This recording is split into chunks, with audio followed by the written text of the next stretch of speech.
Boa noite, meus irmãos. Bom dia. Hoje nós recebemos o culto aqui, Pato Lourdes. A gente, depois de um ano e 5 meses, né, mais ou menos, em Calhoun, pela primeira vez da parte do nosso capital. Daqui a pouquinho a gente vai ter as coisas aqui dos slides, mas enquanto isso a gente vai, né, nos desviando pela tecnologia. Vamos, como de costume, ler a nossa pergunta, número 75 do Catecismo Maior de Westminster.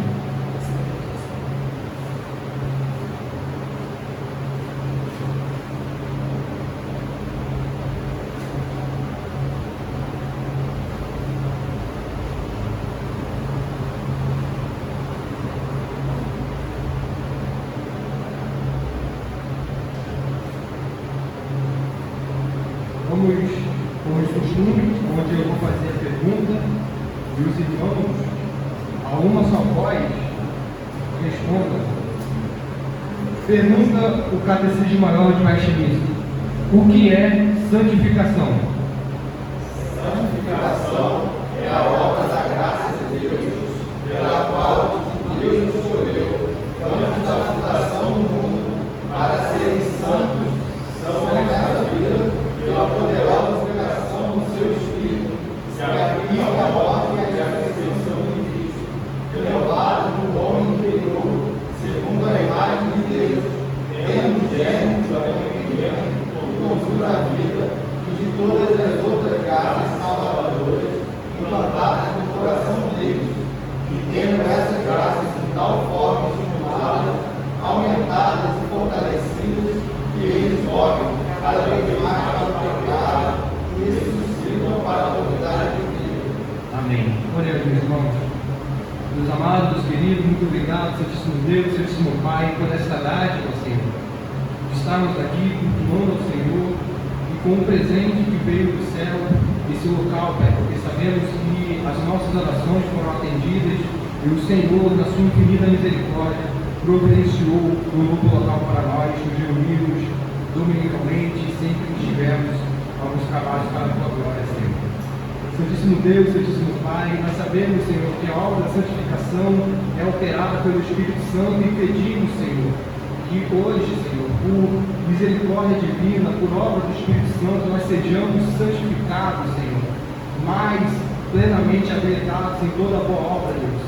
E que este culto, Senhor, venha descer para a tua glória, Deus, que o Senhor habilite nós, Senhor, pecadores que somos, Deus, para poder cantar a Ti, Deus, louvar a Teu santo e glorioso nome, Deus, aprender mais de Ti, Deus, e ficarmos em comunhão com os nossos irmãos, Deus, pelo sangue de Cristo Jesus que nos uniu, Senhor.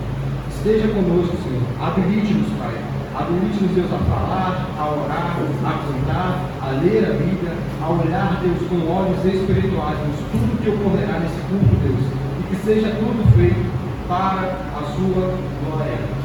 Em nome de Jesus Cristo, amém e amém. Irmãos, vamos abrir a palavra de Deus no livro de Miqueias, capítulo 4, verso 1 ao 8.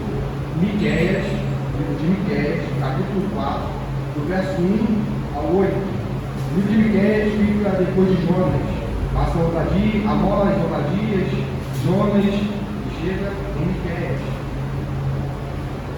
Os irmãos que forem abrindo, por favor, se coloquem de pé.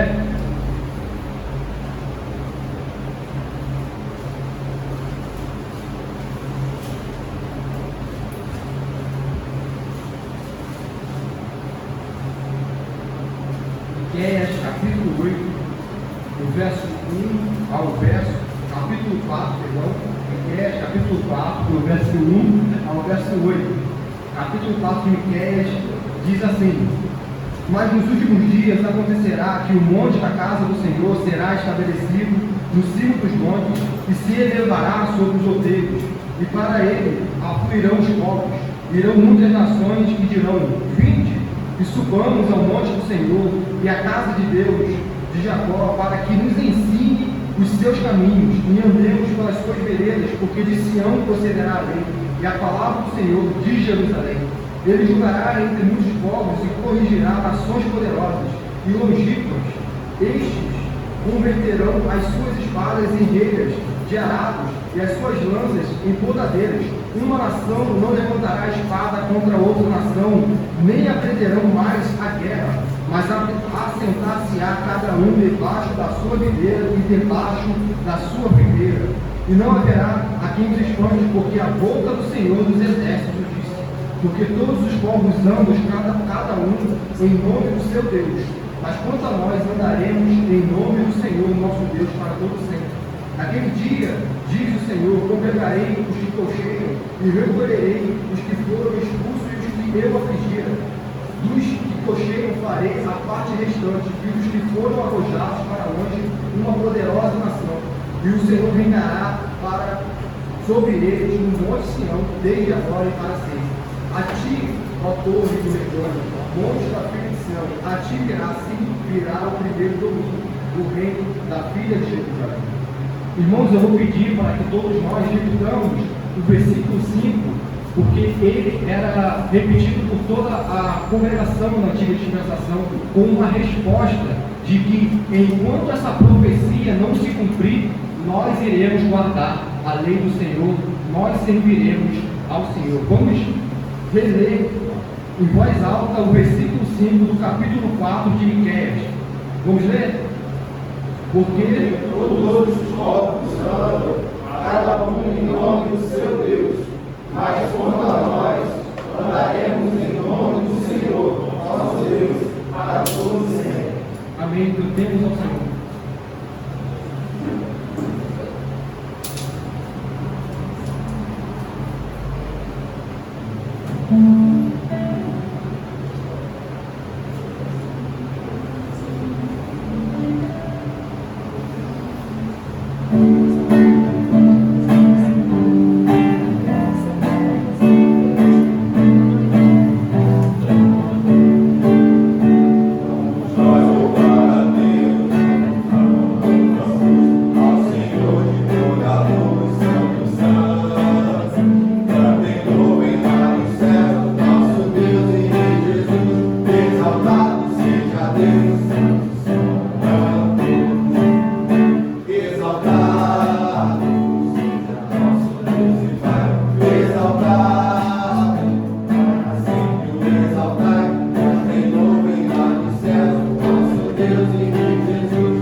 Vamos abrir agora a palavra de Deus em Tiago, capítulo 2. Epístola de Tiago, no capítulo 2, do verso 5 até o verso 13. Capítulo 2 de Tiago, do verso 5 ao verso 13. Diz assim a palavra de Deus: ouvi, meus amados irmãos, não escolheu Deus os que para o mundo são pobres, para serem ricos em fé e herdeiros do reino que ele prometeu aos que o amam. Entretanto, vós outros menosprezastes o pobre. Não são os ricos que vos oprimem, e não são eles que vos arrastam para tribunais? Não são eles que blasfemam o bom nome que sobre vós foi invocado? Se vós, contudo, observais a lei régia segundo a Escritura, amarás o teu próximo como a ti mesmo. Fazeis bem. Se, todavia, fazeis acepção de pessoas, cometeis pecado, segundo o artigo pela lei, como transgressores. Pois qualquer que guarda toda a lei, mas tropeça em um só ponto, se torna culpado de todos. Porque aquele que diz, não adulterarás, também ordenou, não matarás. Ora, se não adulteras, porém matas, vens a ser transgressor da lei. Falai de tal maneira, e de tal maneira procedei como aqueles que amam ser julgados pela lei da liberdade, porque o juízo é sem misericórdia para com aquele que não usou de misericórdia. A misericórdia triunfa sobre o juízo. Meus irmãos, agora nesse momento de contrição de pecado, lembremos durante essa semana, todas as vezes que nós fizemos acepção de pessoas, todas as vezes que nós menosprezamos pessoas que não foram, muitas vezes, úteis para nós, pois nós não olhamos como Cristo mandou nós olharmos, e não somente isso, olhemos para as nossas ações e averiguemos quantas leis nós quebramos, porque aquele que quebra uma lei só, o decálogo, quebrou toda a lei. Vou pedir para que o irmão Gabriel esteja fazendo uma oração ao vivo, depois que todos nós estivermos fazendo uma oração silenciosa. Oremos, meus irmãos.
Vamos ler agora, desde o capítulo 2, mais o versículo 14 até o versículo 17. Tiago 2, versículo 14 ao versículo 17. Diz assim a palavra de Deus: meus irmãos, qual é o proveito se alguém disser que tem fé, mas não tiver obras? Pode acaso semelhante fé salvá-lo? Se o irmão ou uma irmã estiverem carecidos de roupa e necessitados do alimento cotidiano, e qualquer dentre vós lhe disser, ide em paz, esquecemos e fartai-vos, sem contudo lhes dar o necessário para o corpo, qual é o proveito disso? Assim também a fé, se não tiver obras, por si só está morta.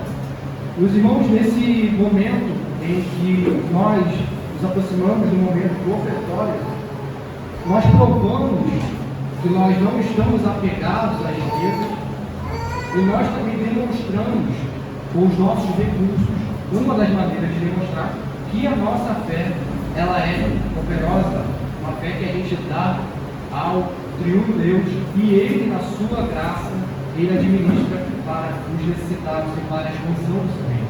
Nesse momento, o irmão Felipe estará distribuindo os envelopes. Os irmãos que assim desejarem, é só depositar no nosso pedaço. Enquanto isso, movemos ao Senhor.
Vou pedir para a irmã Jéssica estar orando por esse momento. Senhor Deus e Pai, nós louvamos nessa noite, te louvamos e te exaltamos, porque o Senhor é bom, porque o Senhor provê todas as coisas, não permite que nada nos falte, ó Deus. Louvamos o teu nome e somos gratos a Ti por termos a oportunidade de devolver ao Senhor aquilo que já é teu. E por meio, Senhor, dessa oferta, desses dízimos, Senhor, a tua provisão seja dada, Senhor Jesus, na tua casa, porque ele consiga, Pai, administrar de forma sábia, Senhor, de maneira, Senhor, a ajudar os necessitados e administrar bem, Senhor Jesus, para a tua obra, Senhor Deus. Nós possamos sempre nos submeter a Ti, não nos apegar, Pai, às riquezas desse mundo, que nós possamos sempre se lembrar de que a maior riqueza está em Te servir, está em entender a Tua palavra e viver verdadeiramente o Evangelho da salvação. Em nome de Jesus, Pai, é o que te pedimos e te agradecemos nessa noite. vamos abrir a palavra de Deus no Salmo 113.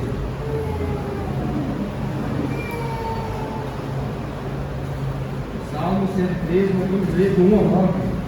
Salmo bem pequeno. Vamos ler o Salmo todo.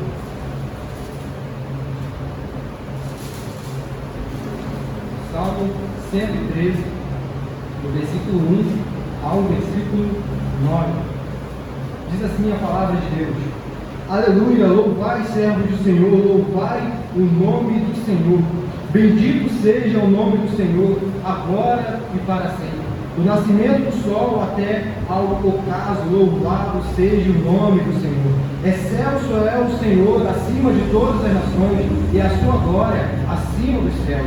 Quem há semelhante ao Senhor nosso Deus, cujo trono está nas alturas, que se inclina para ver o que se passa no céu e sobre a terra? Ele ergue do pó o desvalido e do montoro o necessitado, para o assentar ao lado dos príncipes, sim, com os príncipes do seu povo. Faz que a mulher estéril viva em família e seja alegre, mãe de filhos. Aleluia. Bem, meus irmãos, agora nesse momento que nós vamos louvar esse Deus que faz tudo isso, que governa sobre todas as coisas e que está sempre ao nosso favor, eu vou pedir para que o irmão Douglas esteja habilitando porque esse Deus é santo e nós somos pecadores. E o Espírito Santo dele vem agora nos fazer adorar como convém. Tanto por ele. Pai, nós bendizemos o teu nome. Pedimos a ti que o Espírito nos conduza em adoração ao Senhor, Pai. Todo o pecado que passamos diante de ti, Senhor, todas as ofertas que trouxemos a ti, Senhor, tudo isso e toda a operação do problema, tudo seja para a glória do Senhor, Pai. Em todo esse momento de culto, nós venhamos glorificar ao Senhor, que nos seja diferente nesse momento de cantar louvores e, através da música, canalizarmos e meditarmos com palavras. Em nome de Jesus, teu Espírito nos conduz em adoração, como tem feito desde o começo desse culto ao Senhor. Em nome de Jesus, nós pedimos a ti, Senhor, e agradecemos. Amém.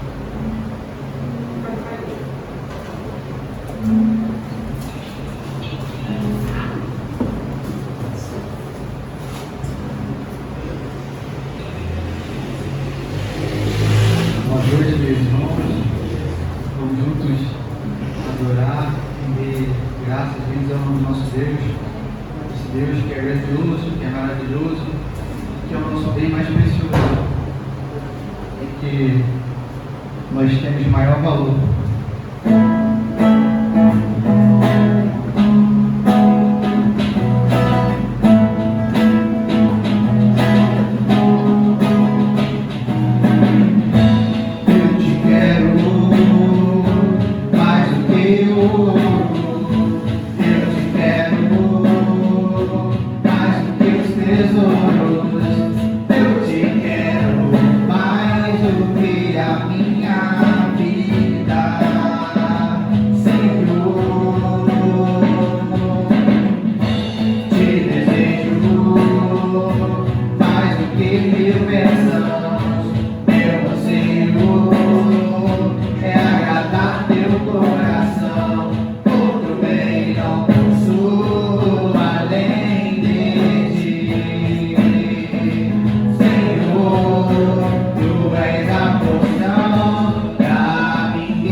Jesus, meu Senhor. És tu, Jesus, meu Senhor. És tu, Jesus, Senhor. Tu és a porção da minha herança. És o bem maior pra mim. O meu coração não pode mais viver sem o teu grande amor.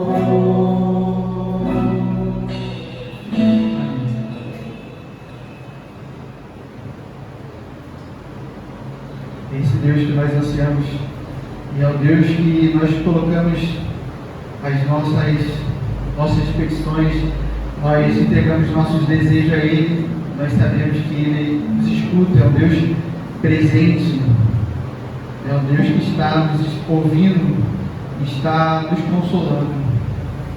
Que esse ano não possa ser uma reflexão ali para nós, para a nossa caminhada.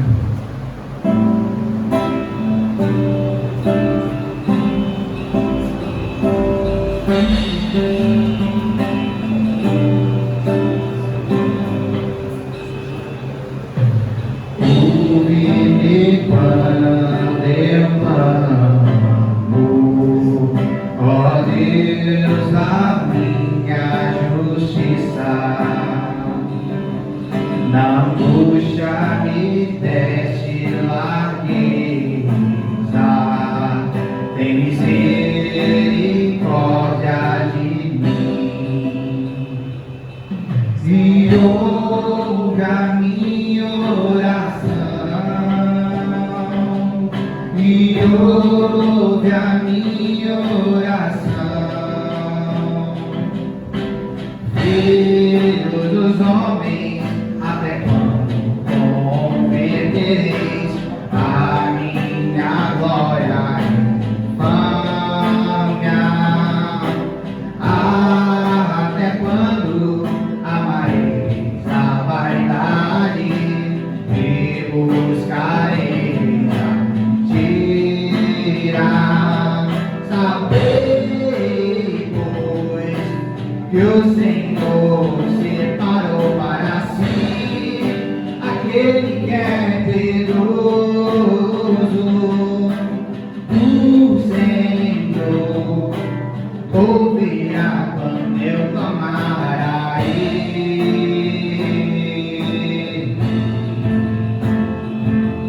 A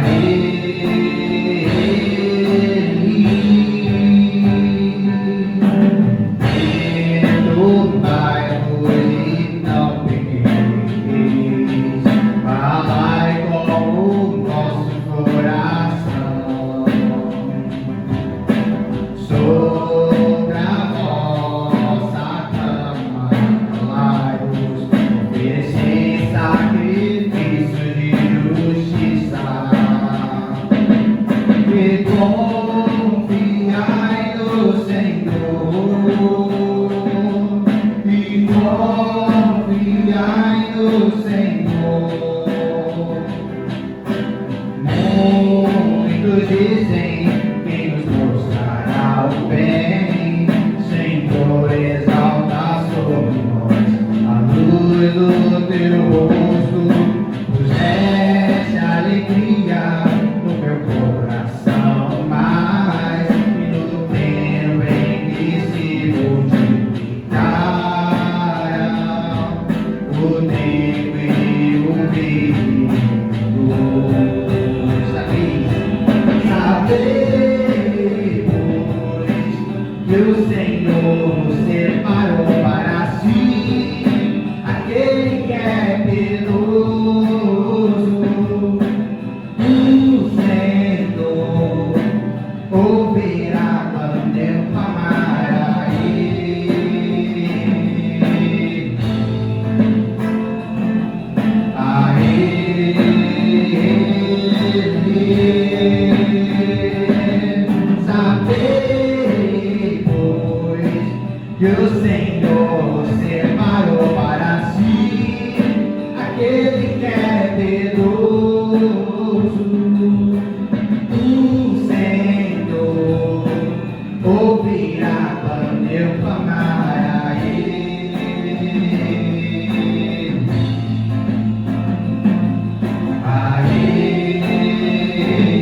fazes habitar em segurança.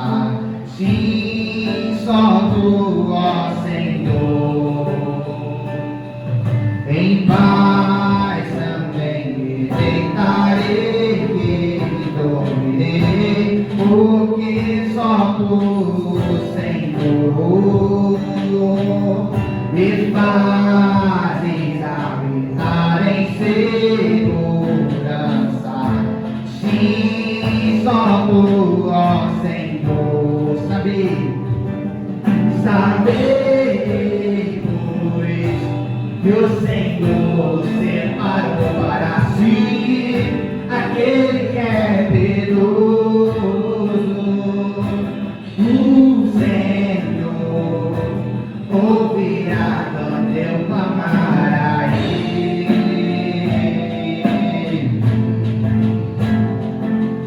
A Ele.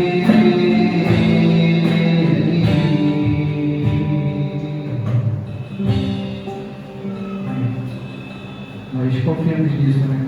Nós entregamos nossas causas, as nossas angústias, nós entregamos ao nosso Deus. Nós confiamos que Ele nos ouvirá e agirá. Amém?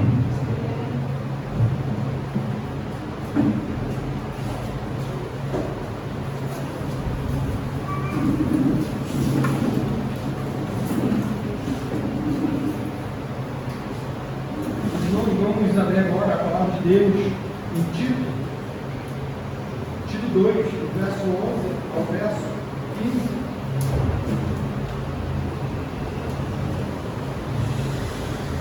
Tito, capítulo 2, do verso 11 até o verso 15.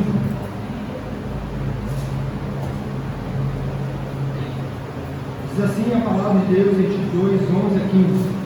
Porquanto a graça de Deus se manifestou salvadora a todos os homens, educando-nos para que, renegadas a impiedade e as paixões mundanas, vivamos no presente século sensata, justa e piedosamente, aguardando a bendita esperança e a manifestação da glória do nosso grande Deus e Salvador, Jesus Cristo, o qual a si mesmo se deu por nós, a fim de remir-nos de toda a iniquidade e purificar para si mesmo um povo exclusivamente seu, zeloso de boas obras.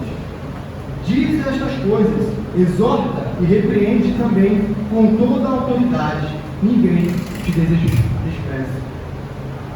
Nós vemos que aqui nós estamos, neste presente século, lutando contra a nossa impiedade, pelo poder do Espírito Santo, pelo poder de Deus, confiando em Jesus Cristo.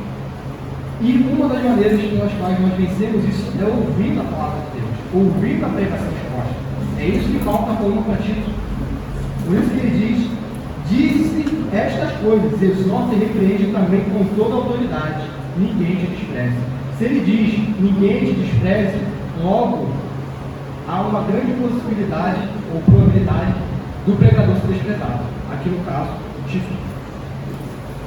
Então, meus irmãos, que agora nós venhamos a ouvir a palavra de Deus com o coração aberto, para que tudo aquilo que for dito, conforme as sagradas escrituras, seja germinado em nosso coração e faça frutos dignos de boas obras, para que nós sejamos zelosos e operosos. Vou pedir agora, nesse momento, para que o irmão Gustavo esteja orando pela vida do irmão Vinícius, que estará trazendo a palavra de Deus, e para que nós estejamos atentos. Oremos.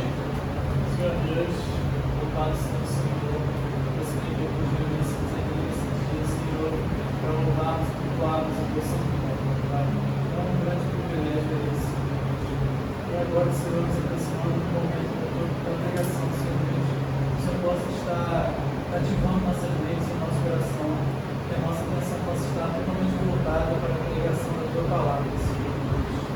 Tudo de cada um de nós, Senhor, que nós possamos ser capazes de ouvir a tua palavra e aplicá-la, Senhor, nos nossos dias, Senhor. Possamos ser muito ensinos. Nós pedimos também, Senhor, que o Senhor abençoe a vida do nosso irmão Vinícius, que vai pregar a mensagem de hoje, que o Senhor possa estar cuidando dele e toda a sua família, que o Senhor possa estar fortalecendo ele na sua caminhada para esse mundo, possa estar firme, Senhor Deus, na verdade, Senhor. Que você possa orientar a mensagem de hoje, que o Santo Espírito possa guiar, Senhor Deus, para que ele esteja submisso à sua palavra, Senhor Deus, para que ele pregue fielmente a mensagem que está contida na tua palavra, Senhor Deus. Nós te pedimos em nome do Senhor Jesus. Amém.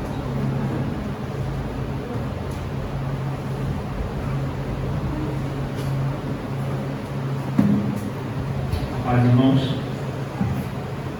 vamos prosseguir hoje, pela graça do Senhor, com a exposição do livro de Atos. Vou pedir aos irmãos então, que abram comigo, por favor, em Atos, capítulo 20.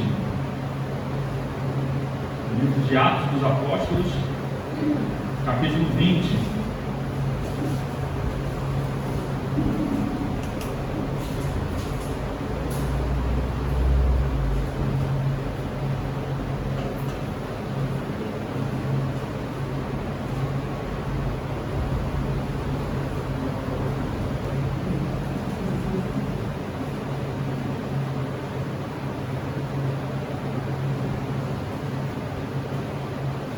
Nós vamos hoje sermos expostos, irmãos, no capítulo 20, do verso 7 ao verso 12. Mas antes de nós adentrarmos propriamente no texto de hoje, é importante nós recapitularmos aquilo que foi exposto anteriormente, principalmente aí no fim do capítulo 19 e no início do capítulo 20. Nós vimos na semana passada, né, o texto que foi exposto pelo irmão Vitor, que no capítulo 19, que o apóstolo Paulo em Éfeso sofreu uma perseguição por parte daquele tumulto, não sei se os irmãos se recordam, provocado por Demétrios. Demétrios era um artesão, né, responsável por fazer as imagens dos deuses daquele povo, e como ele viu a pregação do Evangelho como uma maneira de retirar a sua fonte de renda, o seu lucro, porque ele ganhava dinheiro vendendo essas imagens, ele então estimula um tumulto contra o apóstolo, contra a pregação do Evangelho. Nós vimos então que aquele tumulto foi apaziguado por um escrivão, que pediu a voz, acalmou os ânimos. Então não houve algo de pior com a vida dos apóstolos, com o apóstolo Paulo e com os cristãos.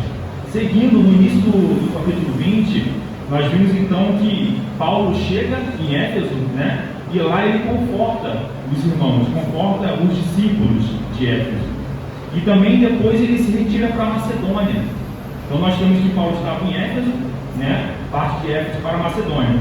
Após confortar muitos cristãos ali, ele partiu depois para a Grécia. E na Grécia ele permaneceu durante 3 meses.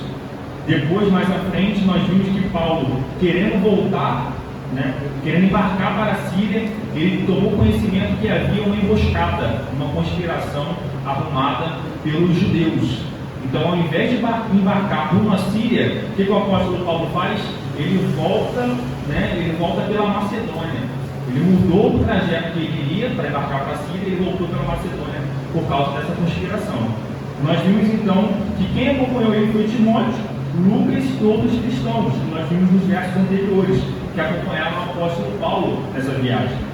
Hoje nós vamos ter a Paulo em Troas.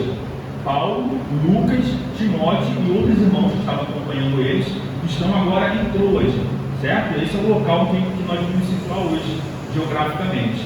Paulo agora está em Troas. Nós vamos ver que, enquanto ele discursava no cenáculo, que era um local de reunião chamado cenáculo, nós temos então que algo de extraordinário ocorre ali. A pregação de hoje é o Deus que consola o seu povo. Nós vamos ver que o Senhor, por meio do apóstolo Paulo, por meio dos eventos que ocorrem nessa reunião do cenáculo, consola aquele povo, conforta aquele povo. Nós vamos nos ater a esses versos. Então agora vamos ler, irmãos, propriamente dito, o capítulo 20, o verso 7 até o verso 12. Assim diz a palavra do nosso Senhor. No primeiro dia da semana, estando nós reunidos com o fim de partir o pão, Paulo, que devia seguir viagem no dia imediato, exortava-os e prolongou o discurso até a meia-noite. Havia muitas lâmpadas no cenáculo onde estávamos reunidos. Um jovem chamado Eutico, que estava sentado numa janela, adormecendo profundamente durante o prolongado discurso de Paulo, vencido pelo sono, caiu do 3º andar abaixo e foi levantado morto. Descendo, porém, Paulo inclinou-se sobre ele e, abraçando-o, disse: não vos perturbeis, que a vida nele está. Subindo de novo, partiu o pão e comeu, e ainda lhes falou largamente até o romper da alva. E assim partiu. Então conduziram vivo o rapaz e sentiram-se grandemente confortados. Essa é a palavra do nosso Deus. E pela graça dele nós vamos meditar um pouco sobre os versos aqui expostos, escritos pelo autor Lucas. Então, logo no início desses versos, irmãos, no verso 7, algo nos é apresentado aqui. Lucas registra uma informação temporal. Ele diz que no primeiro dia da semana, começa assim o verso 7, ou seja, entre hoje, no primeiro dia da semana, estando nós reunidos com o fim de partir o pão. E essa informação aqui, primeiro dia da semana, nos remete ao quê? Ao domingo. Domingo, primeiro dia da semana. Aqui, irmãos, é o primeiro registro que nós temos, daquilo que nós conhecemos hoje como dia do Senhor. O primeiro dia da semana, nós temos então que Lucas registra aqui, demonstrando que os irmãos se reuniam nesse primeiro dia da semana. E nós não podemos cometer o erro de achar que isso aqui foi uma mera coincidência, no sentido que coincidiu de ser o primeiro dia da semana e Lucas então registrou isso. Não, Lucas, como detalhista que é, nós temos visto isso nas exposições desse médico chamado Lucas, que registrou a história dos Atos dos Apóstolos, os primeiros atos da igreja. Ele não deixa de ter um propósito naquilo que ele escreve. Então nós, ao defrontarmos com textos, devemos então retirar a informação que Lucas quis comunicar com o autor. Nós temos visto nas exposições anteriores, os apóstolos, eles quando iam pregar aos judeus, lembrando que a promessa primeiro é para os judeus, o evangelho primeiro é para os judeus, porque eles são o povo de Deus. Então os apóstolos, eles iniciam seu ministério pregando primeiro para eles. Em Atos 2, quando o Espírito Santo desce, cumprindo-se a promessa, a profecia de Joel, nós temos que quem são os destinatários do Espírito Santo? Quem recebe primeiro o Espírito Santo? São os judeus. E logo após, Pedro prega, discursa, anunciando o Evangelho, chamando aquele povo que havia crucificado Cristo a se arrependerem e a crer no Filho para a remissão de pecados. Eles são os destinatários primeiro. Em Atos capítulo 1 nós vimos que primeiro era a pregação deveria ser em Jerusalém, depois na Judéia e depois se expandindo em Samaria e ao fim da terra. Hoje nós recebemos essa palavra também, mais de 2000 anos depois. Então nós devemos nos ater a essa informação do primeiro dia da semana. E eles, ao pregarem aos judeus, nós temos visto que eles pregavam de maneira veemente e com muito vigor em que dia da semana? Aos sábados, o 7º dia da semana. Por que isso, irmãos? Na antiga dispensação, nós temos que o mandamento, Êxodo 20, as 2 tábuas da lei, os 10 mandamentos, o Senhor, no seu 4º mandamento, ele fala sobre o dia de descanso. Eu vou ler aqui para os irmãos se recordarem do que diz o mandamento. O mandamento, o 4º mandamento diz: lembra-te do dia de sábado para o santificar. 6 dias trabalharás e farás toda a tua obra, mas o 7º dia é o sábado do Senhor teu Deus. Não farás nenhum trabalho, nem tu, nem o teu filho, nem a tua filha, nem o teu servo, nem a tua serva, nem o teu animal, nem o forasteiro das tuas portas para dentro. Porque em 6 dias fez o Senhor os céus e a terra, o mar e tudo que neles há, e ao 7º dia descansou.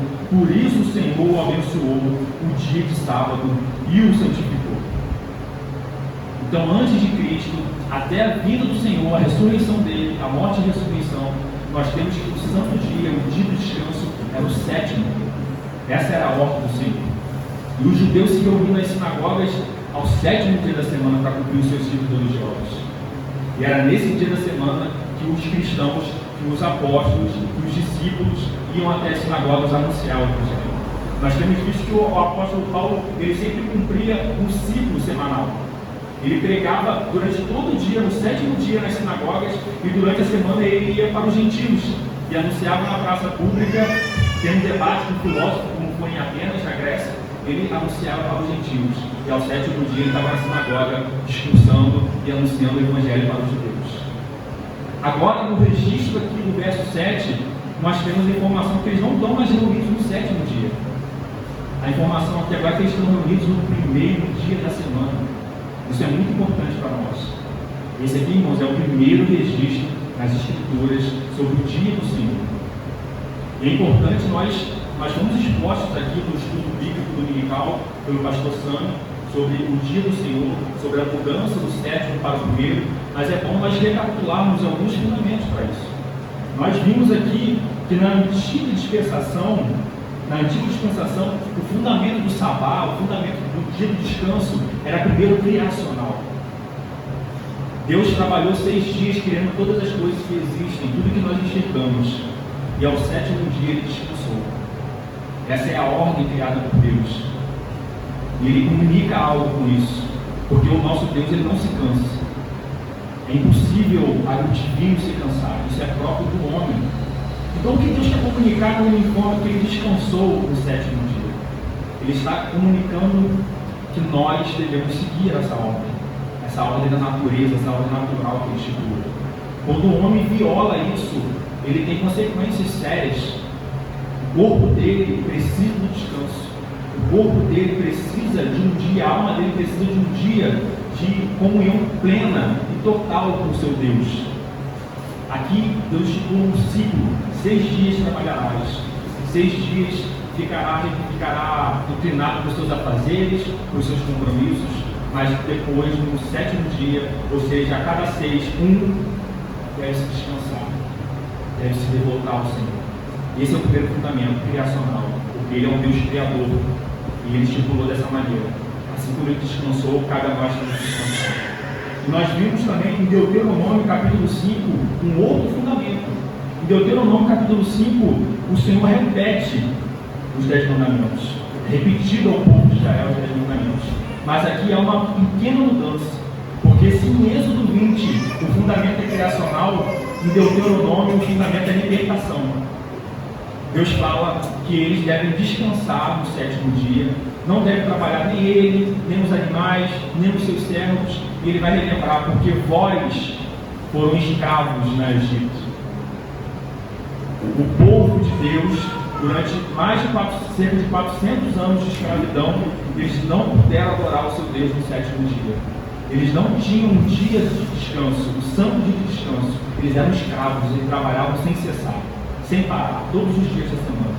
O Senhor agora está falando: ó, eu vos libertei, eu sou o seu libertador, eu tirei vocês do domínio de Faraó com grande poder e grande milagre. Agora estou ordenando que vocês descansem. Vocês agora não são mais escravos, vocês são livres, porque eu vos libertei. Então nós temos agora um segundo fundamento criacional e libertação, Deus que liberta o seu povo. Agora na nova aliança com Jesus Cristo, nós temos então uma alteração, não do ciclo de 6 dias trabalharás e um dia descansarás. O ciclo permanece, mas nós temos que há uma mudança de dia do sétimo para o primeiro. E aqui nós vamos mudar o argumento, mudar o fundamento. Nós vimos criação, nós vimos libertação e agora nós vamos ver redenção. Nosso Senhor Jesus Cristo, ele veio e alterou o seu dia porque ele é o Senhor do sábado, ele é o Senhor do sabá, ele é o Deus do descanso. Ele veio, cumpriu tudo por nós, tudo em nosso favor. Ele encarnou e foi humilhado já na encarnação, sofrendo na encarnação as limitações de um corpo humano, cumpriu todo o seu ministério. O Deus que deu a lei, se sujeitando à lei, o Deus que criou a lei, se submetendo à lei, cumprindo perfeitamente a lei, porque era preciso que ele cumprisse como Messias.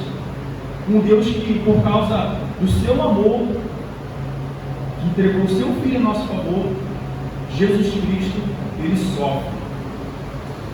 Ele então é preso, ele é acusado como um bandido, tratado como um criminoso. Nele é colocado coroa de espinho, ele sangra, ele é chicoteado, ele é ferido, ele é envergonhado, ele é humilhado, ele é levado, ele arrasta a sua própria cruz e ele é crucificado. Tudo isso por nós, pelo seu povo, aquele povo que foi eleito na eternidade onde tudo houvesse. Ele é o centro de tudo. Nós vimos em João 1, ele é o verbo de Deus. Por meio dele, todas as coisas foram criadas. Sem ele, nada do que foi criado haveria sido criado. Ele é o resplendor do nosso Deus. Então nós temos o fundamento da redenção, sendo Cristo nosso Senhor, nosso Salvador. O que o sábado é para nós? O nosso Senhor Jesus, ele morre na sexta-feira, logo após ser crucificado. O sexto dia da semana. No sétimo dia da semana não havia esperança para a humanidade, porque o Messias, aquele ungido do Senhor, responsável por levar o pecado de todo o povo de Deus, para livrar esse povo da ira vindoura e então fazer aquele vínculo de justiça com Deus Pai, com a Trindade, ele estava morto. Nós vimos nos evangelhos que até mesmo os discípulos estavam tristes, porque eles haviam esquecido da promessa de Deus que ele ressuscitaria ao terceiro dia. Então veja, irmãos, o sétimo dia para nós cristãos não há esperança. Sendo nosso Senhor Jesus o centro de tudo, todas as coisas foram criadas por Ele, para Ele e por meio dele, Ele ressuscita no primeiro dia da semana. Ele cumpre, ele triunfa naquela cruz do Calvário. Ele vence a morte. Ele então traz a paz que nós precisávamos com Deus. Ele nos livra da ira vindoura. Esse é o nosso Senhor. E Ele é o nosso Redentor. Por isso que nós devemos entender o porquê dessa mudança. O porquê que os cristãos agora chamam domingo de sábado, do sabá cristão. Por que nós nos reunimos domingo? Por que isso ocorre historicamente? Porque há mais de 2000 anos nós nos reunimos ao primeiro dia da semana. Existe um porquê. Não foi porque homens escolheram esse dia aleatoriamente. Foi porque o Senhor Jesus Cristo venceu sobre a morte nesse dia. E nós vencemos nele. A nossa esperança de ressurreição após a morte é porque ele é a nossa primícia. É porque ele ressuscitou primeiro. Então nós ressuscitaremos também no dia do juízo. Então, irmãos, é muito importante nós termos isso sobre o primeiro dia da semana. Isso que ficou registrado é muito importante. Esse fundamento redutivo. O nosso Senhor Jesus Cristo, ele é a nossa remissão. Ele derramou seu sangue por nós. Ele morreu no sexto dia do Calvário. No sétimo dia não havia esperança para nós, mas ele ressuscita. Ele ressuscita e agora, o primeiro dia da semana, o dia da sua ressurreição, é o dia do Senhor. É o dia dele. É o dia agora que o nosso descanso, aquela ordem que não caiu, porque o nosso Jesus Cristo ele não veio para abolir a lei, mas para cumprir. Como ele relata nos evangelhos, eu não vim para abolir a lei, mas para cumprir. O quarto mandamento permanece. Os 6 dias de trabalho permanece, um dia de descanso permanece. Há apenas um deslocamento do sétimo para o primeiro por causa da redenção. Então nós chamamos isso de sábado cristão. É importante nós termos isso porque o Senhor Jesus Cristo ele é o centro de todas as coisas. Ele é tudo para nós. E aqui é importante nós, inclusive, para nos defrontarmos, inclinarmos nessa beleza, ler o livro de Hebreus, no capítulo 1, do verso 1 ao 10. O autor de Hebreus vai dizer que, havendo Deus outra hora falado muitas vezes, de muitas maneiras aos pais, pelos profetas, nesses últimos dias nos falou pelo Filho, a quem constituiu o herdeiro de todas as coisas, pelo qual também fez o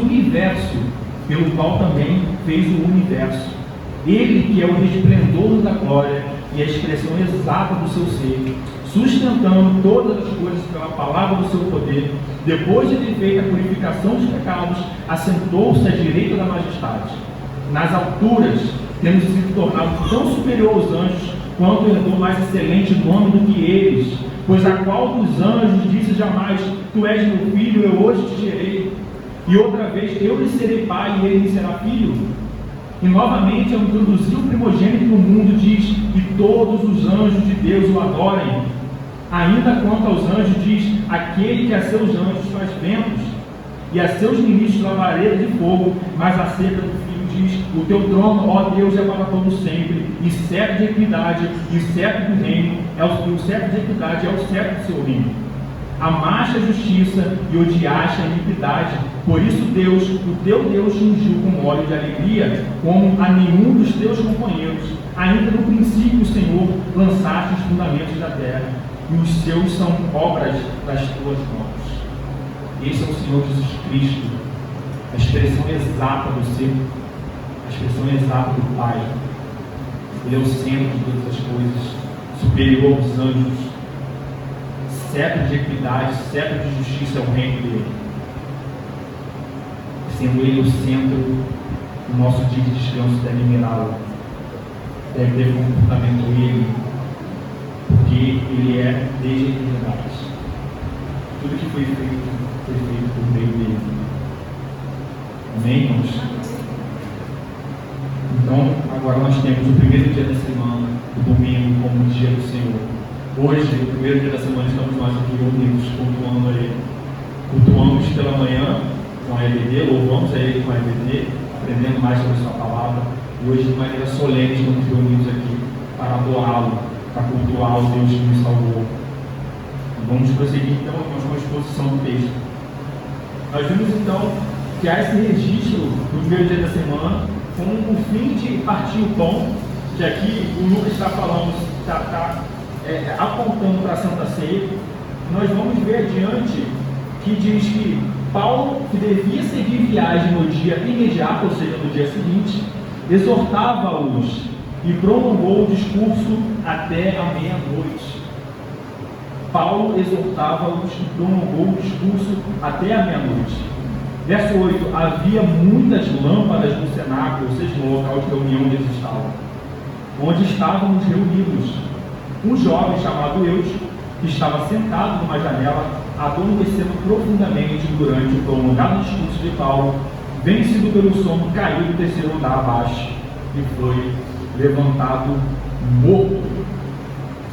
Lucas então registra aqui, irmãos, que Paulo ele tinha que partir no dia seguinte.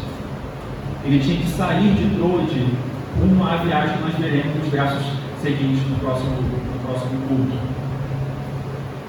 E por conta disso, porque ele haveria de sair logo no dia seguinte, nós temos então que o apóstolo Paulo ele queria exortar aquele povo de Troade, aqueles irmãos que estavam reunidos em um prédio no terceiro andar, como nós vamos ver aqui.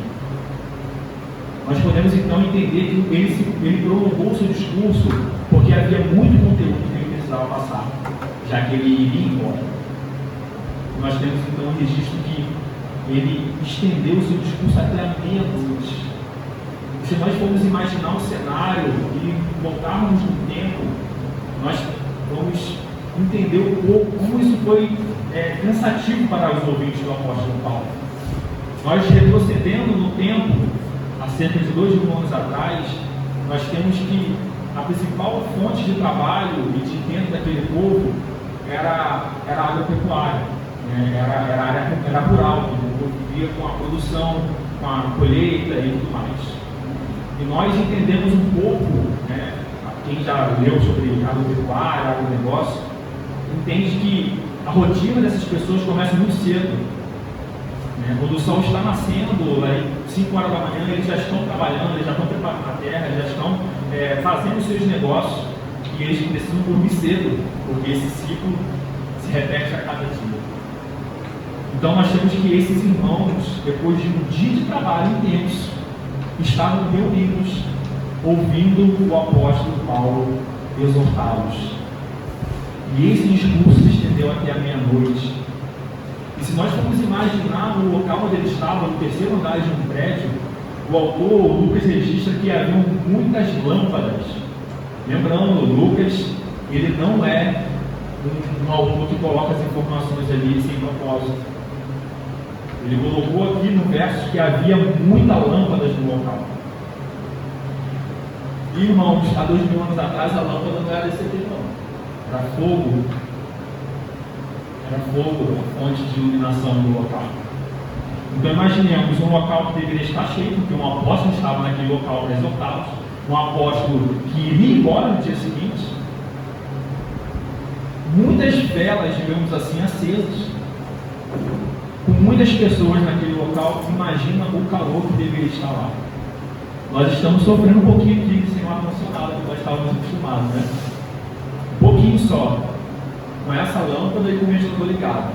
Imagina esse cenário de várias velas, havia muitas lâmpadas, e de um local cheio para ouvir o apóstolo Paulo. Não é à toa que Eutico, o jovem que nós vamos até agora, ele buscou se sentar onde? Na janela.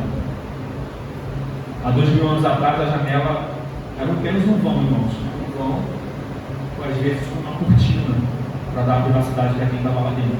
Mas era um vão que era facilmente possível sentar. Então esse jovem Eutico estava sentado no local onde havia corrente de ar, para se refrescar um pouco, né? No calor. Nós temos então que ele estava lutando com o sono. Eutico estava lutando com o sono. Tanto que Lucas vai falar que ele foi vencido. Ele foi vencido pelo sono.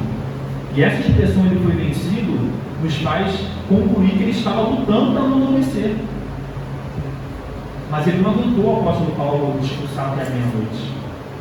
E à meia-noite, por volta de meia-noite, ele então adormece. Ele não consegue vencer o sono, ele cai no terceiro andar do prédio e morre. Nós temos então que o momento que era um momento de comunhão, um momento de alegria, um momento de exortação, ele se torna um momento de pranto, um momento de luto, um momento de tristeza. Nos é falado aqui, Lucas registra que o Eutico, o jovem Eutico, foi levantado morto. Então, imagina naquele momento alguém caindo do terceiro andar, os cristãos, os discípulos ali correndo, descendo o prédio, para ver se ele estava bem. Então, o corpo de Eutico era erguido morto. Imagina a tristeza. O irmão que estava conosco, o jovem que estava conosco aqui, ouvindo, sendo exortado, e agora ele está morto. O apóstolo Paulo, então, ele desce do terceiro andar até o térreo. Ele poderia criticar o fato de ele ter adormecido, porque ele estava discursando, exortando, leia-se, pregando, e alguém adormeceu. Mas não é essa a postura do apóstolo Paulo. O apóstolo Paulo se dirige até o corpo de Eutico e ele abraça o jovem. Esse é o primeiro ponto que nós podemos destacar aqui. O homem natural. Nós até hoje levamos as consequências do nosso pecado, e principalmente as consequências do pecado de Adão, o chamado pecado original, o primeiro pecado da humanidade representado em Adão.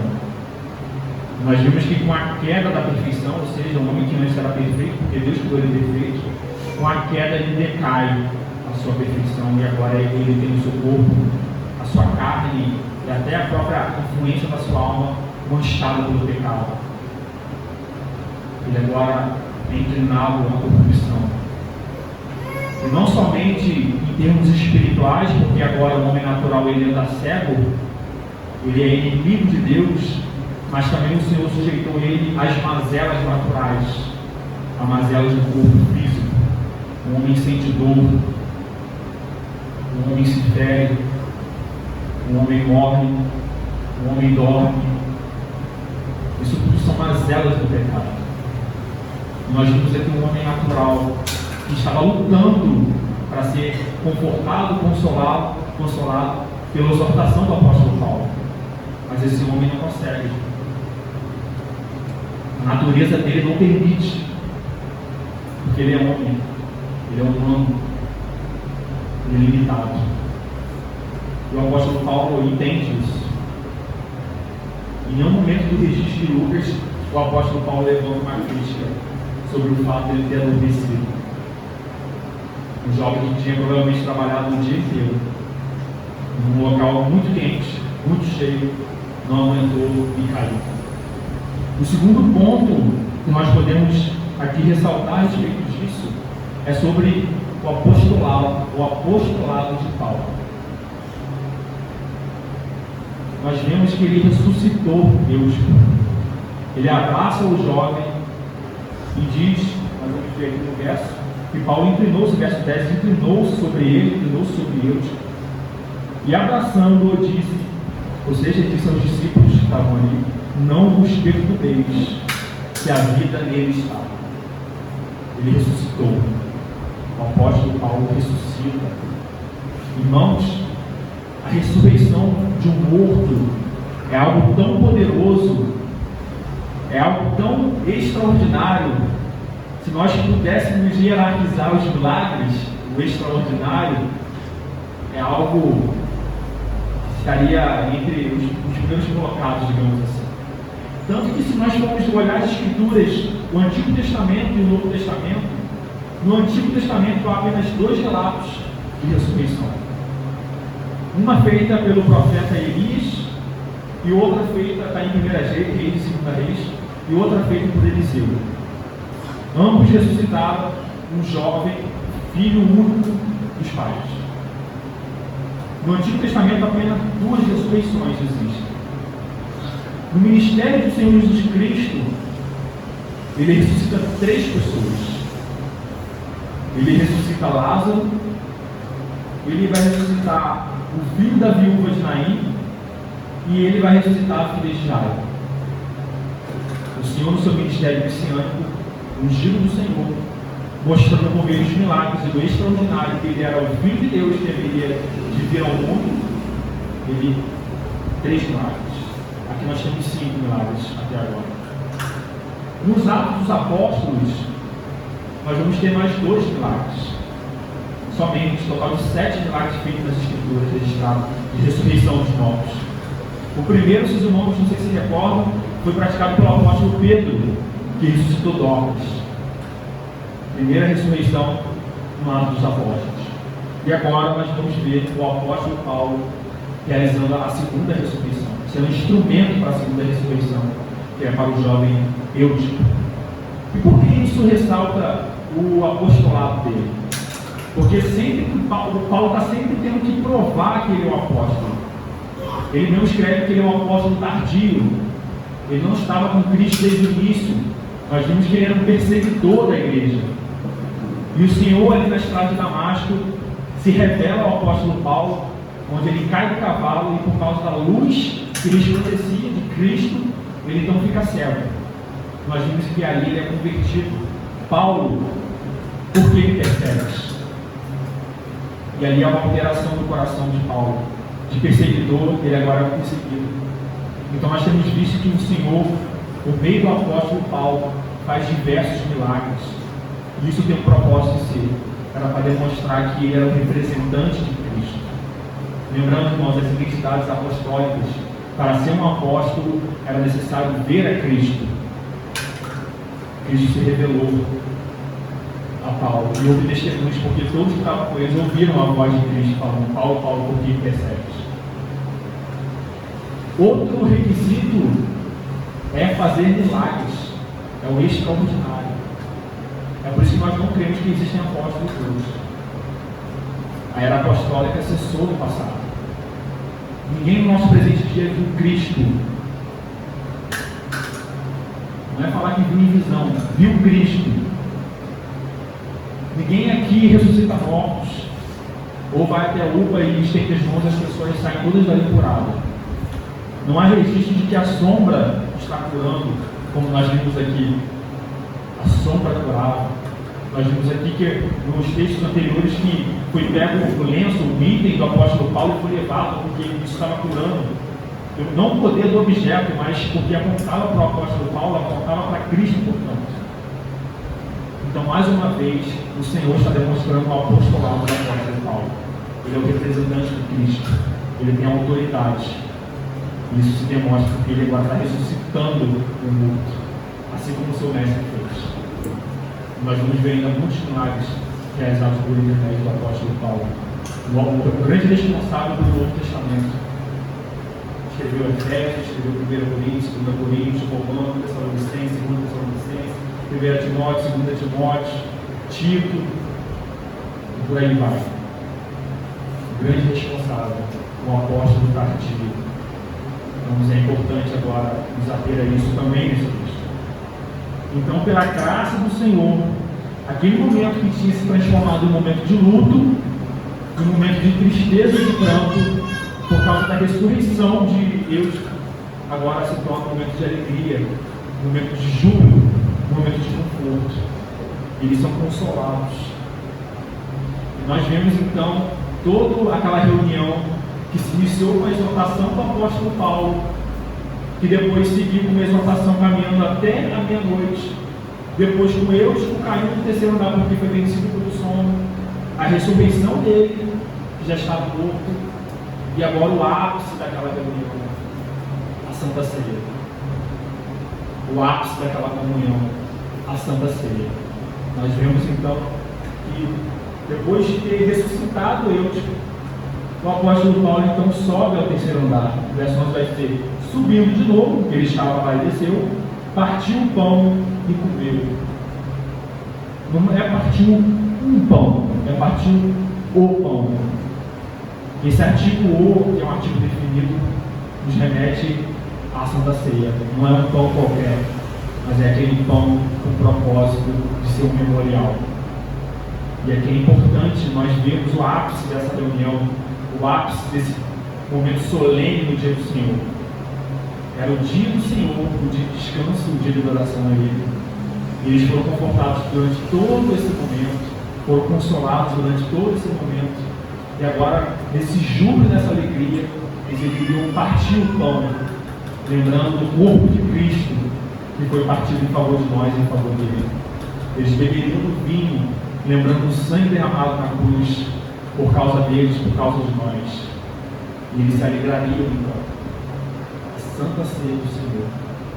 Nós vimos então na exposição do verso 7 até o verso 12 como o Senhor consola o seu povo. Nesses poucos versos nós vimos diversos eventos que demonstram que o nosso Deus é um Deus pessoal. Nós sempre falamos do contraste entre o Deus verdadeiro e os falsos deuses. Os profetas anunciavam que os falsos deuses tinham ouvidos, mas não ouviam, tinham boca, mas não falavam, tinham olhos, mas não viam. O Deus verdadeiro, o único Deus, o Pai, o Filho e o Espírito Santo, eles nos ouvem, eles nos consolam. Não é à toa que o Senhor, quando ascendeu aos céus e sentou à direita de Deus Pai, após ter cumprido o seu ministério terreno, Ele envia um consolador para nós. Deus apenas não dá consolo externamente aquilo que está fora de nós, mas o próprio Deus habita dentro de nós. Nós temos um consolo exterior e um consolo interior. E esse é o nosso Deus, irmãos. E agora nós vamos então para algumas aplicações. Depois de termos visto esses pequenos versos, do verso 7 ao 12, é sempre importante nós aplicarmos isso ao nosso contexto, né, ao nosso hoje. O que devemos fazer depois de ler esses versos?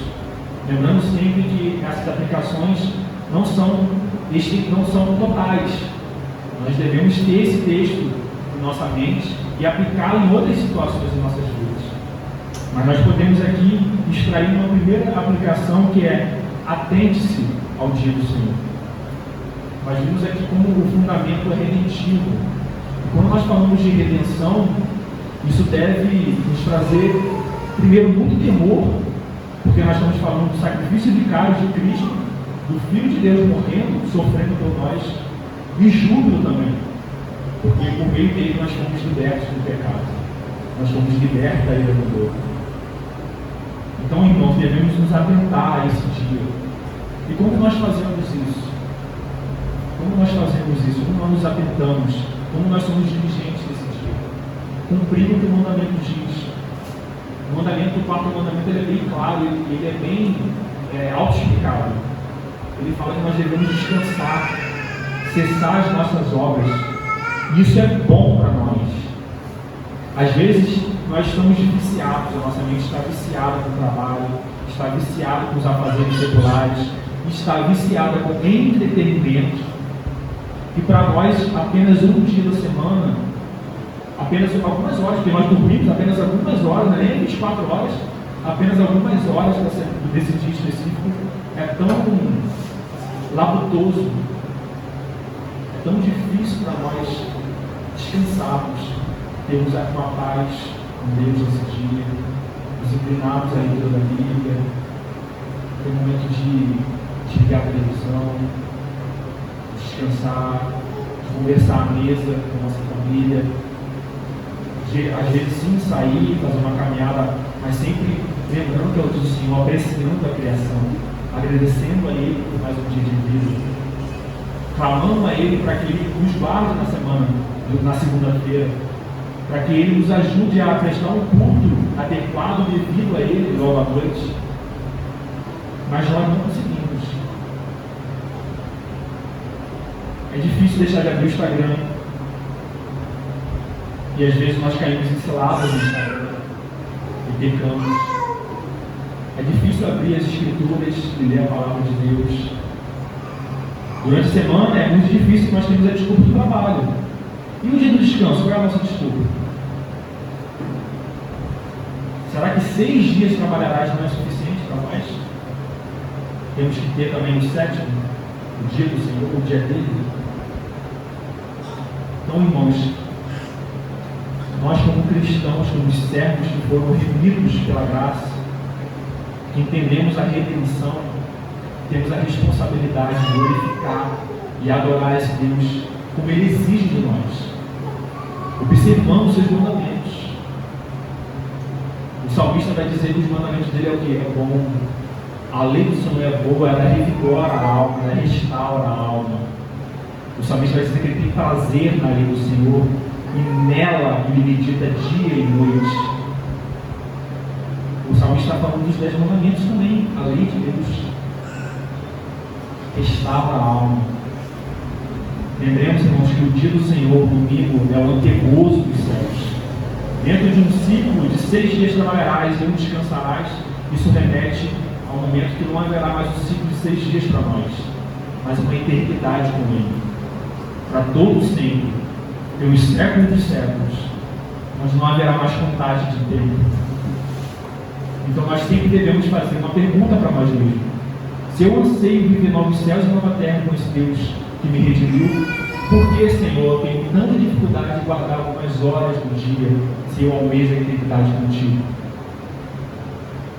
Nós devemos nos humilhar diante dele e pedir para que ele nos ajude. Nós temos visto, e esse espaço é prova disso, que ele ouve as nossas orações. Nós temos orado semanalmente, nós temos visto que o Senhor tem respondido diversas das nossas orações. Várias pessoas que estavam internadas, no UTI, acamadas, passando por cirurgias sérias com risco de câncer, o Senhor livrou pela sua misericórdia. Oramos mais de um ano pedindo um local fixo e Ele nos concedeu um local fixo que nós estamos aqui hoje reunidos. Pede a Ele que Ele ouvirá e nos dará. Pede segundo a sua vontade, Ele nos responde. Ele é um Deus imanente, não é um Deus distante, é um Deus de perto. Confia nele. Lembre que Ele habita dentro de você, Ele habita dentro de nós. Romanos 8 vai dizer que por meio do Espírito Santo há um clamor, e então nós oramos como convém, porque o Espírito clama dentro de nós a batalha. Outro ponto, irmãos, é o dia do Senhor é o primeiro dia da semana. Nenhum homem pode alterar isso. Nenhum homem pode alterar isso. É o dia dele, não nosso, para escolher quando que eu vou fazer esse ciclo.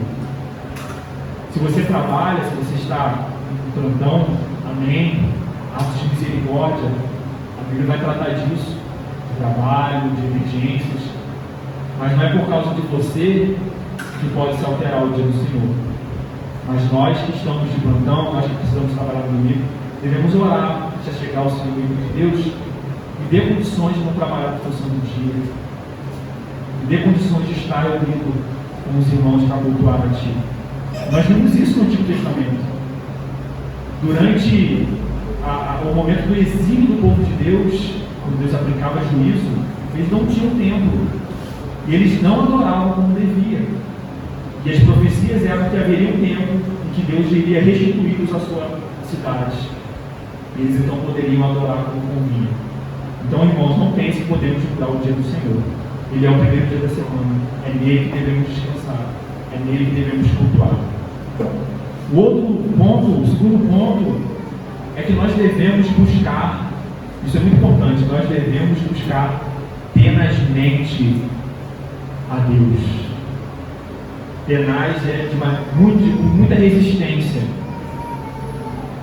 O que nós vimos aqui no texto hoje? Nós vimos irmãos reunidos à noite. O texto vai dizer que Paulo pregou até a meia-noite e depois ele continuou o seu discurso de exortação até o amanhecer, ou seja, houve uma virada do dia. Os irmãos estavam lá sendo confortados grandemente, o texto vai dizer, sendo consolados num calor, à luz de velas, no terceiro andar. O que nós aprendemos com isso? É como nós somos fracos para as coisas de Deus. Às vezes, 30 minutos aqui é uma dificuldade para estar prestando atenção. 30 minutos. 1 hora, os irmãos, muitos já estão olhando para o relógio. E veja, no contexto onde a sociedade, por mais que esteja longe de Deus, ainda preserva o domingo como dia de descanso. Muitos de nós dormimos e descansamos à tarde, diferente daqueles irmãos que trabalharam o dia todo, porque os judeus não guardavam o primeiro dia da semana, muito menos pagãos romanos e gregos. E isso, irmãos, desculpa a expressão, um soco no estômago nosso, porque a gente no conforto não consegue ficar 1 hora prestando atenção nas coisas de Deus. Uma mosca que passa voando, a gente tira a nossa atenção. Infelizmente, muitos que estão aqui hoje, de repente, nem entenderam o que foi exposto. Não sabemos, né? Espero que todos tenham prestado atenção pela misericórdia do Senhor. Mas nós devemos aprender isso, devemos ser tenazes com as coisas de Deus. Realmente lutar. Eu dormi sim, mas o discurso foi até meia-noite. E o texto vai falar que ele foi vencido, ele estava lutando para não dormir. Devemos lutar pelas coisas de Deus. O livro de Judas vai dizer que nós devemos batalhar pela fé que foi diligentemente nos oferecida, nos dada. Diligentemente. E o último ponto, que é o tema do sermão, é o Deus consola o seu povo. Nós vimos isso do verso 7 ao verso 12. Como o nosso Deus, ele nos consola. Nós passamos por um mundo caído, nós estamos no mundo caído, um mundo de aflições, um mundo de inimizade, um mundo de dor. Cada dia que nós acordamos são notícias ruins que nós vemos, mas o Senhor que nos criou e nos prova nesse mundo como se fosse o nosso deserto, assim como o povo dele passou por esse deserto depois do Egito, ele tem nos provado. E a nossa fé é uma fé que é provada, é como o ouro, que quando é exposto ao fogo, ele então é formado de maneira como pedra preciosa. Se aparece como pedra preciosa, assim é a nossa fé. Quanto mais nós somos provados, quanto mais nós somos expostos ao fogo, expostos ao sofrimento e às aflições, mais a nossa fé é fortalecida. Porque nós chegamos à conclusão que não é por nós, que não somos nós, mas é o que o apóstolo Paulo concluiu: é na fraqueza que sou forte. Isso é um grande paradoxo. É na fraqueza que sou forte. Como você explica isso para o mundo, que é na fraqueza que isso é forte? Se isso é repelente entre si, um repele o outro. O apóstolo Paulo está dizendo que quando nós reconhecemos a nossa fraqueza, A nossa humanidade caída é quando o poder de Deus se aperfeiçoa em nós. Nós reconhecemos que é Ele que faz toda a obra, que nele somos dependentes. E para finalizar, irmãos, sobre o dia do Senhor, o reverendo Felipe Fontes fez uma postagem hoje que eu achei muito pertinente. Alguns irmãos devem ter visto que eu vi a gente falar. Que ele falou sobre o dia de descanso. O reverendo colocou lá: fique na cama hoje e possivelmente você terminará o dia cansado.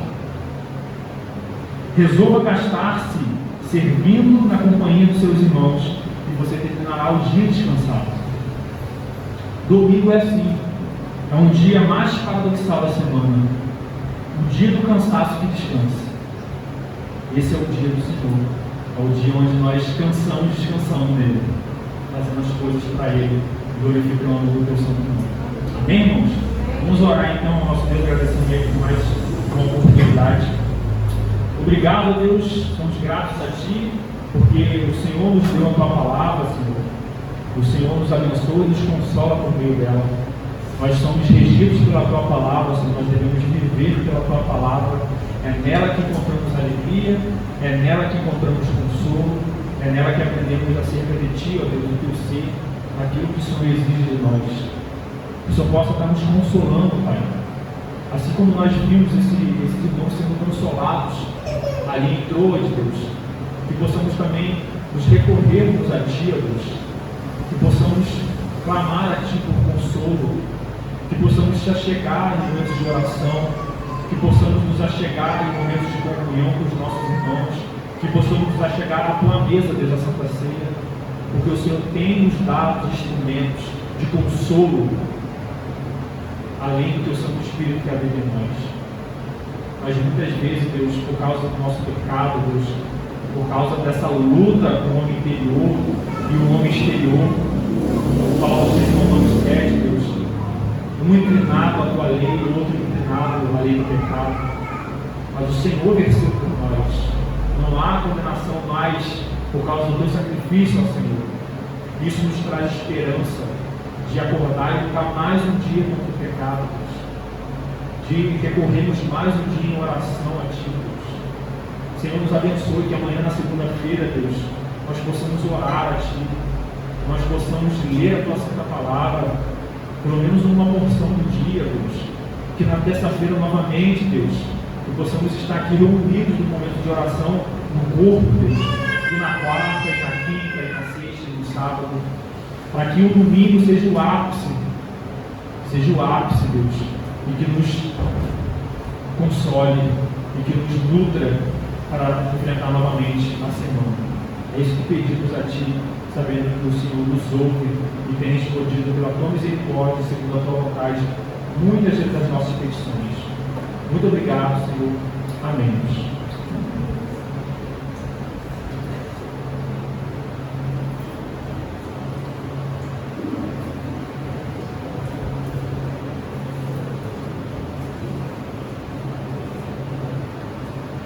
Como resposta ao Senhor, vamos cantar o hino das promessas.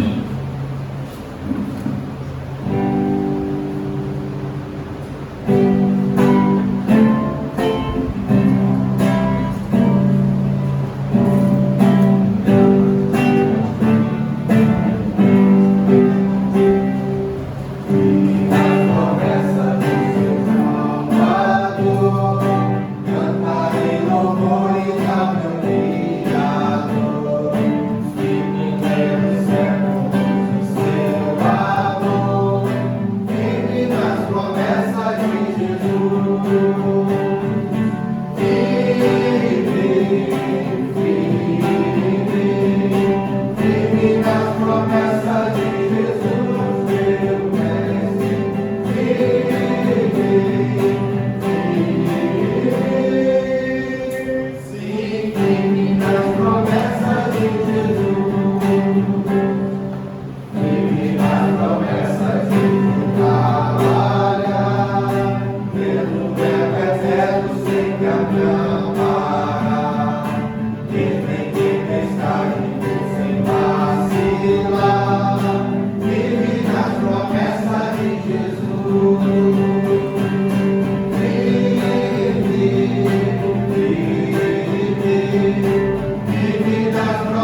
Pai, por mais esse domingo, Deus.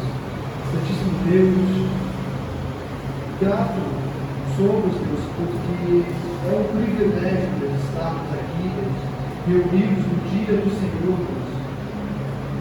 Como foi exposto aqui, Deus, o dia que Cristo separou para si, porque no sábado, Deus, o Filho do Homem, o teu Filho, ó Pai, estava morto, e para nós não tem nenhuma valia, não tem nenhum favor, não tem nenhum porquê nós nos importarmos, Deus, com o sábado, Deus, da antiga dispensação, Deus, mas no domingo, Deus, hoje, no primeiro dia da semana, no dia de descanso, no dia do Senhor, Deus, nós temos, Deus, a plena certeza da regressão, Deus.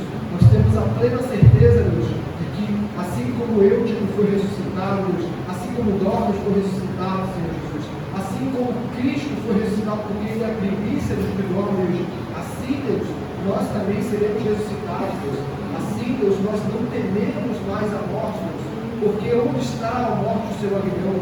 Cristo destronou, a morte destronou o império das trevas, e isso tudo, Deus, é reavivado em nossa memória, Deus, quando nós não negligenciamos o teu santo dia, Deus, o domingo, Pai. Santíssimo Deus, que nós estejamos firmes nas suas promessas, Pai, e assim nós fazemos, Deus, não negligenciamos o sábado, Pai. O sábado, o dia de descanso, Deus. Por favor, Deus, como o teu mandamento diz, lembra-te, porque nós somos tendenciosos a esquecer, Pai, que esse sermão, Deus, sobre o dia do Senhor, Deus, sobre o conforto que o Senhor traz ao teu povo, Deus, sobre a ressurreição, Deus, sobre a diligência, Deus, sobre estarmos na fé, Deus, tenazmente, Deus, diligentemente, Deus, que isso não seja esquecido, Deus, que isso não seja desprezado, Senhor, que isso, Deus, não vá, Deus, para o mar do esquecimento já na segunda-feira, Deus, mas que nós, Deus, lutemos, Deus, contra nós mesmos, contra o velho homem, Pai, que ainda reside em nós, Deus. Que nós lutemos para que possamos, Deus, dar frutos dignos de arrependimento, não confiando no nosso intelecto, não confiando no nosso coração, mas confiando na obra do Espírito Santo, que aplica a pregação de hoje, Deus, e aplicará durante toda a semana, Pai, em nossos corações e em nossa vida. Que a semana que se aproxima, que se inicia, na verdade, Senhor, seja, Deus, uma semana de mudança, Pai. Que nós possamos organizar os nossos afazeres para que no próximo domingo, Deus, nós também nos guardemos no dia de descanso, para que possamos continuar ativos, como o Senhor requer, Deus, como o Senhor nos convoca a assim fazer. Leve-nos, ó Pai, de volta para nossos lares, Deus, confortados, Deus, como nós somos com o sermão de hoje, Deus, e Deus, cheio do Espírito Santo, para que amanhã, Deus, possamos, Deus, ser lúcidos, para que amanhã, Deus, possamos, Deus, pregar o Teu Evangelho, Deus, para o nosso próximo. Pedimos a Ti, em nome de Jesus Cristo. Amém. Irmãos, vamos ficar de pé, porque como nós não temos o ministro ordenado, vamos ler todos juntos, 2 Coríntios 13:13, a nossa voz dos costumes. 2 Coríntios 13:13, está no slide, finalzinho do slide. Quem tiver com a Bíblia, a gente lê na versão árabe. Diz assim a palavra de Deus, vamos ler?